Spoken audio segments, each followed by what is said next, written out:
You worked under President Reagan.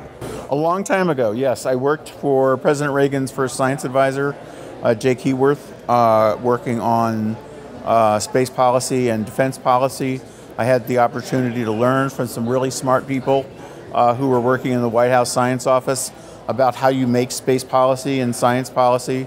I had the opportunity to help write some speeches that President Reagan gave. I was able to work with the formation of the National Commission on Space that was really the first government body that ever said that the goal for our human space program should include settlement, that we should actually settle space. And I was very proud to be the White House's staff liaison to that commission. And a few times during the commission's work, I was able to have a beneficial impact on helping them be as visionary as they wanted to be. So, sometimes committees can be cautious. Do they really want to say this? And I was able to help them say what they really wanted to say, and that was good, by showing them that President Reagan was not a cautious bureaucrat. He wanted to hear big ideas, and so they did come out with big ideas. Unfortunately, the Challenger accident sort of put a damper on things, because suddenly the question wasn't where do we get NASA to go, that will be truly visionary. The question will be, is NASA really the right organization, and can we trust NASA, and how do we fix NASA, given that something seems to be broken? And that was a real challenge. You co-founded the Space Frontier Foundation. Yeah. Tell us about that and what it's involved in today. Over 20 years ago, Bob Werb and Rick Tumlinson and I, had known for years already. Rick I've known for almost 30 years now. We decided that the ideas of Jerry O'Neill, of space settlement, space colonization, of truly opening the space up as a frontier, deserved to have its own organization that, instead of funding research, was going to be the loud organization, was going to be the organization that went out and boldly talked to the American people and to the world about the possibilities of space as a frontier. And so we created the foundation. We wanted there to be an organization that would be committed and focused on engaging with the world and sharing the vision with them that this was possible.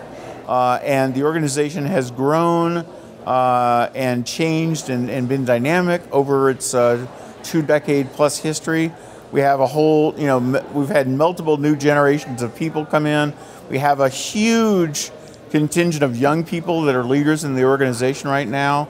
And I don't have to sit on the board of directors anymore. I still go to meetings occasionally, but I don't have to do as much work.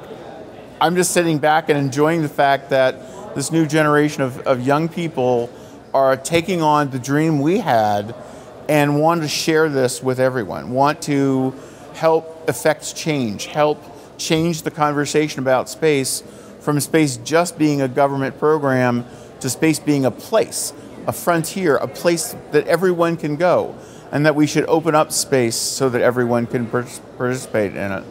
What challenges are still there in the regulatory field, and what obstacles have already been cleared for commercial suborbital space travelers? Well, I have to say that the Federal Aviation Administration has done a very good job of creating a regulatory regime based on the legislation I worked on to enable industry to get into business.